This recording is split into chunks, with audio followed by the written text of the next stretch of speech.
Well, Cynthia, thank you so much for inviting me to participate this evening. And it's my pleasure to share with all our docs in the GP Optho group my practice's personal experience with the SWIN devices pictured here that we purchased, I think, approximately 2.5 years ago.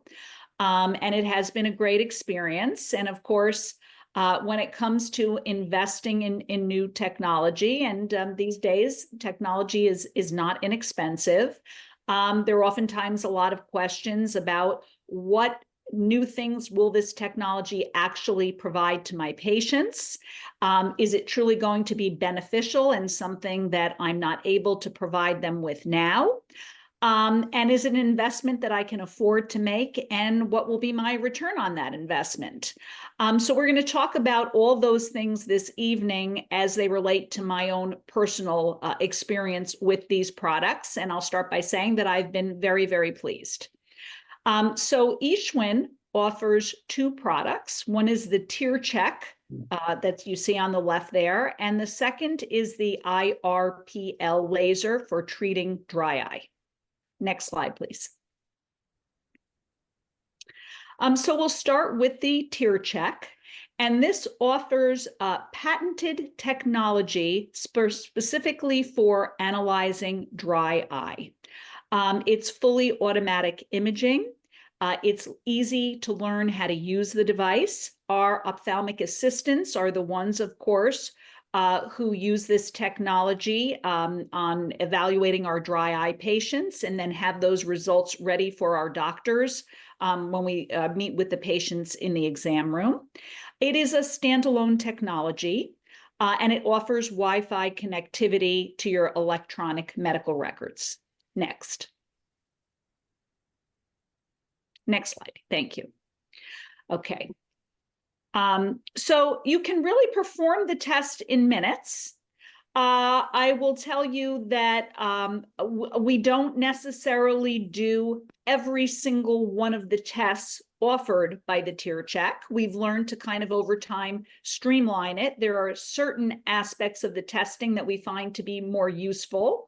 And sometimes in the interest of time, we will limit to those. And I will go into each of the tests it offers and which are some of my favorites. The second component here is the SWIN IPL laser, and they refer to it as the IRPL laser because their technology is a bit different in that it offers an intense regulated pulse light, and we'll talk about that technology in detail a bit more. And this is a unique patented technology. This specific product was launched in 2016. Although the IPL laser has been in existence since 1996.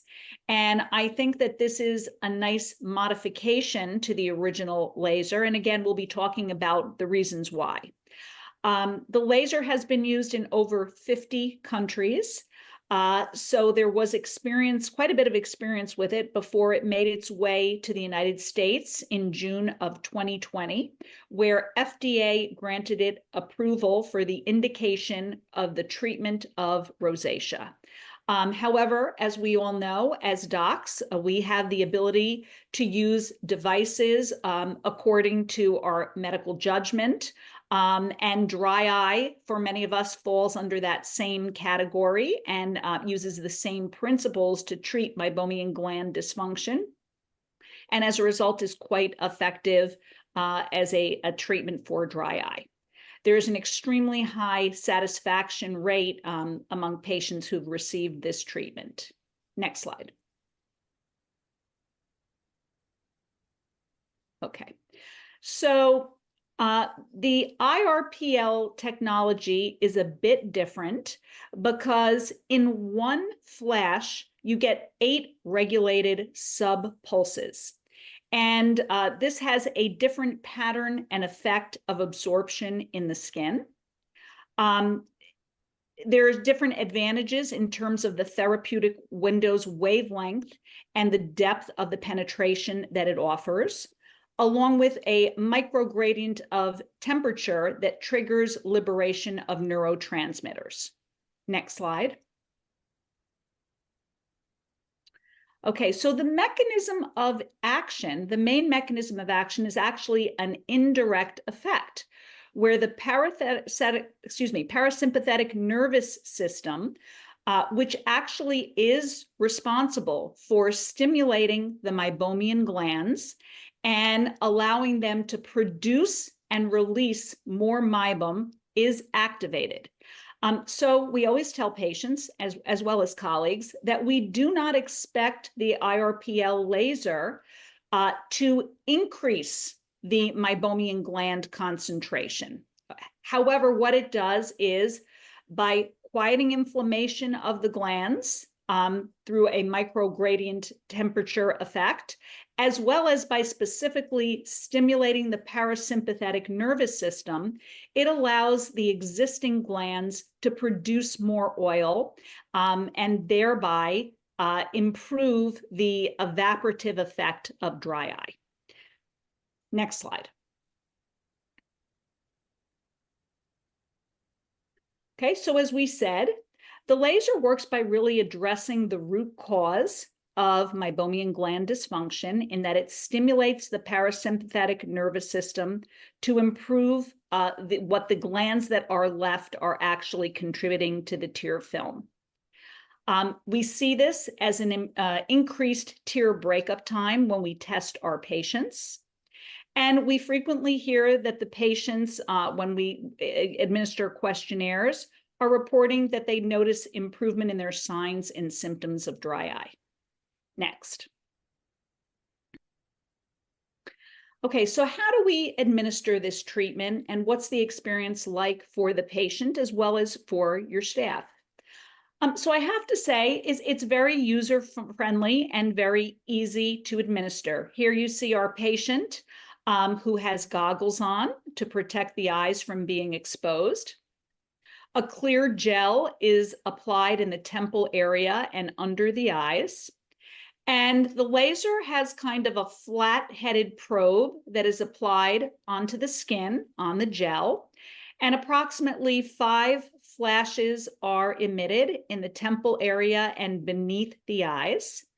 And really, I can tell you, because I'm a dry eye patient myself, I think one of the reasons that our office has become a dry eye center of excellence, not only because we have 2 cornea specialists, but because I am somebody who has suffered from severe dry eye myself.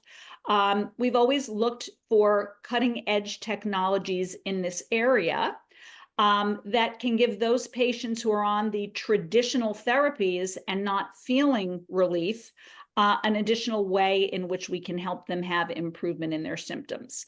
So when I'm talking to my patients about this technology, I always tell them that story, and I always tell them I'm the first guinea pig in my practice. Whenever we bring in a new dry eye technology, I'm always the first one who has it, because I want to speak to my patients about how I found that experience and what the result was for me. So I've had this treatment, and I can tell you it is very comfortable. There is no pain involved whatsoever. I can also tell you, for colleagues who were more cutting edge than I and entered into this treatment area of IPL with the original laser, what I would hear from them was that, you know, the IPL absolutely works. However, the competitor's IPL laser, often the patients complain of feeling pain. They will describe that it's like a snapping rubber band sensation on the face. They also may have some erythema of the skin. I can tell you that that has not at all been my experience with the SWIN IRPL laser. I have not had any of my patients complain of pain. Occasionally, when you administer the first or second shot, they might say it really feels very, very warm. And then you can turn down the number of joules to a lower setting. And again, proceed with a flash. Ask the patient if they are comfortable. In most cases, they will be when you make that adjustment. And you can move ahead. But it really is a very comfortable treatment. We, in our practice, the way that I handle it is that I administer the first treatment.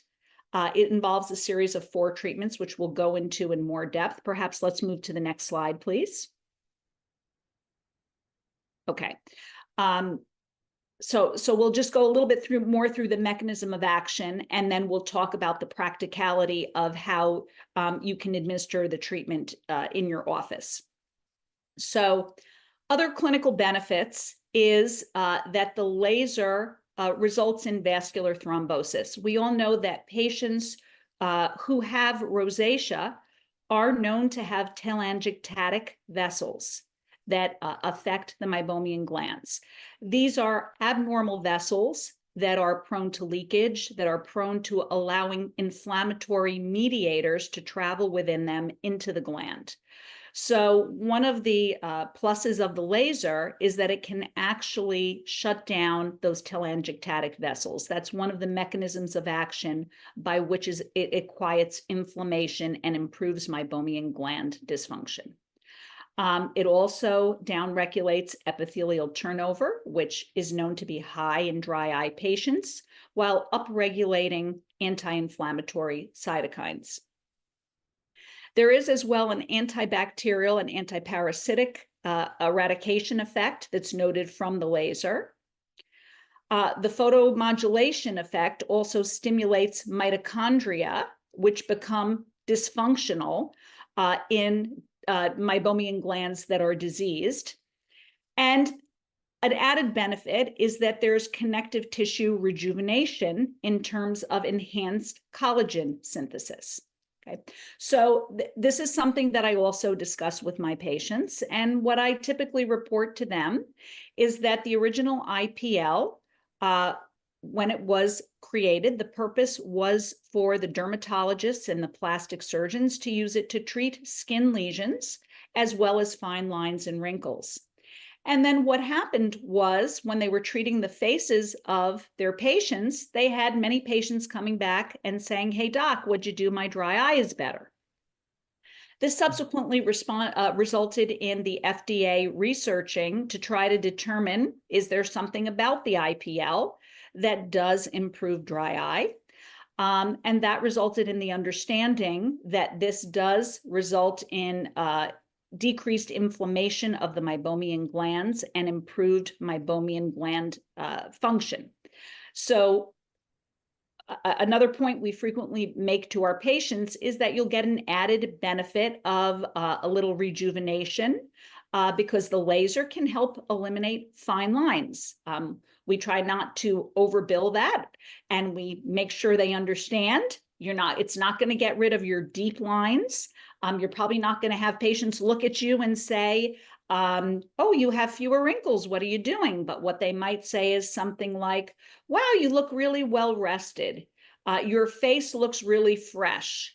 And those kinds of things are quite common when the patient receives the full complement of IRPL laser treatments. Okay, next slide. Okay, so how is the treatment administered?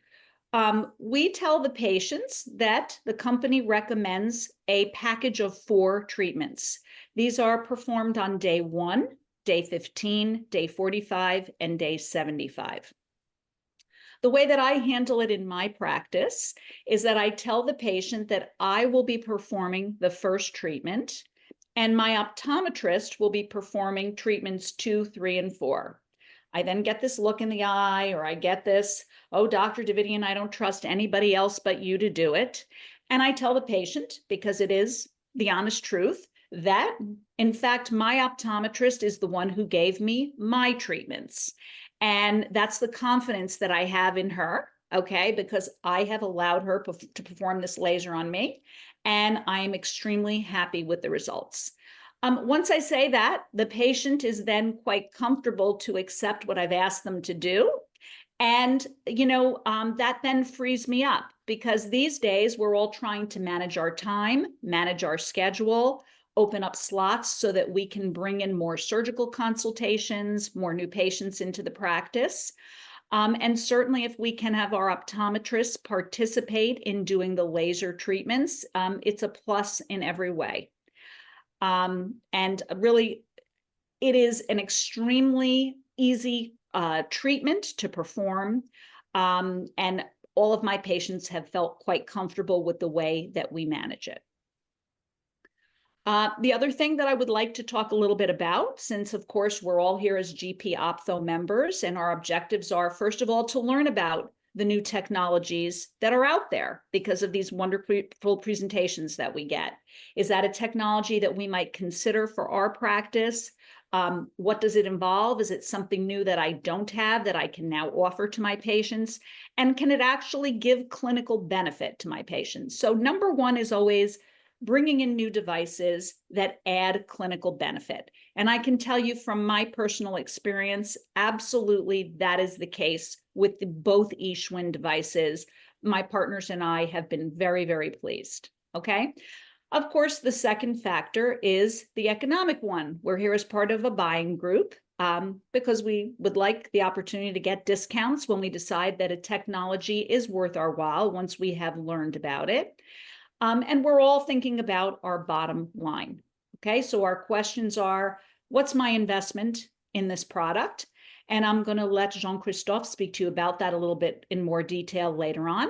But I do want to talk to you about how I have handled it in terms of the cost to my patients and the finances, in our office. So I will say that when we try to decide on our pricing, I did ask SWIN to give me references in terms of other docs who had been using these devices and offering treatment to their patients. I asked them all kinds of clinical questions, and I asked them as well about their pricing, okay? And there was a wide range. And SWIN certainly does not dictate to you what you should charge, what you must charge. That's an independent decision. So after, speaking to my colleagues, my partners and I decided that we would charge $1,600 for the package of 4 treatments for the dry eye. What started happening was that we had many patients ask us, well, if you're treating half of my face for dry eye and I'm already getting this laser done, why can't you just treat my whole face as well and let me get the cosmetic benefits? So we then offered a second package, which is dry eye plus full face. We charged $2,000 for that, just $100 more per session. I will tell you it has been quite successful when it comes to the female patients, which is the majority. I will say probably 80% of them elect to go for the full face treatment, okay?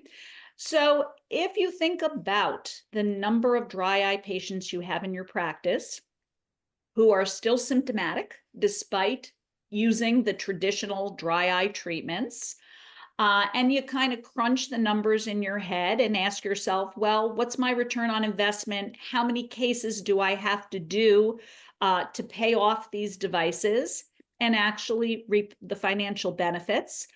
I think you will find that it's something really that's very manageable. We were able to completely pay off our device after 3 months of doing treatments. So I think really that's quite remarkable. We are not individuals who push or pressure our patients to have treatments. We just explain it, the way I'm explaining to you here in terms of the benefits. And we've been quite successful in marketing it and pleased with the clinical results that we have been seeing. Next slide. Okay, so the IRPL is unique. It is extremely safe. That's been my experience. There's an exclusive air cooling system. We've never had a problem with the laser overheating. It involves 1 treatment pass at a time. No space restrictions. It is not very big. We have it in a typical size examining room on a table adjacent to one of the examining chairs. And the company offers the Connect Plus package, which gives us substantial cost savings. And I'll let Jean-Christophe again go into those details with you. Next slide. Okay, and so there is substantial peer-reviewed literature which demonstrates the clinical efficacy, and the company can provide additional information to those docs who are interested in reading those studies. Next. So really, in conclusion, we all, whether you're a cornea specialist, a general ophthalmologist, a cataract surgeon, dry eye is something that all of us deal with on a daily basis in our practice. And I really think it's worth your while to consider the eSchwinn, the clinical tests and the tear check, which demonstrate to the patient that they have meibomian gland dysfunction, which makes it convincing to them that there is actually clinically something going on that they can see in an image, and that they can then address with a procedure which is comfortable, with minimal risk of complication, and a high success rate. Okay, so I thank you. Are there any questions? Mary, that was a wonderful presentation. Thank you so, so much. When do you bring your patients back after the 4 sessions? Usually about 2 months later. And then when do you repeat the IRPL? So what I tell the patients is, on average, most patients in 1 year will require a touch-up patient. However, not every patient is the same.